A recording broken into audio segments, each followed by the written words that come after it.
friends, welcome to CT Tech channel. நம்ம இந்த வீடியோல எதை பத்தி பார்க்க போறோம்னா நம்ம வாட்ஸ்அப் நோட்டிபிகேஷனை வந்து ஆஃப் பண்றது எப்படினோ அது மட்டும் இல்ல நம்ம வாட்ஸ்அப் நோட்டிபிகேஷன் வந்து ஹோம் ஸ்கிரீன்ல ஷோ ஆகலைன்னா அதை எப்படி ஆன் பண்றது அத பத்தியும் தான் நம்ம இந்த வீடியோல கிளியரா பார்க்க போறோம். ஓகே ஃப்ரெண்ட்ஸ், நம்ம சேனலை ஃபர்ஸ்ட் டைம் பாக்குறீங்கன்னா சப்ஸ்கிரைப் பண்ணுங்க. கூடவே இருக்க இந்த பெல் ஐகானை கிளிக் செய்து ஆல் ஆப்ஷனை வந்து எனேபிள் பண்ணி வச்சுக்கோங்க. அப்பதான் நம்ம சேனல்ல போடக்கூடிய யூஸ்ஃபுல் வீடியோஸ் எல்லாமே உங்களுக்கு நோட்டிபிகேஷனா வரும்.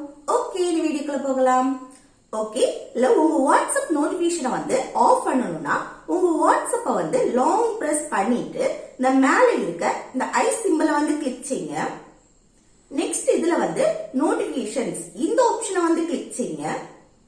நெக்ஸ்ட் இதுல வந்து ஷோ நோட்டிபிகேஷன்ஸ் இந்த ஆப்ஷனை வந்து ஆஃப் பண்ணி வைங்க.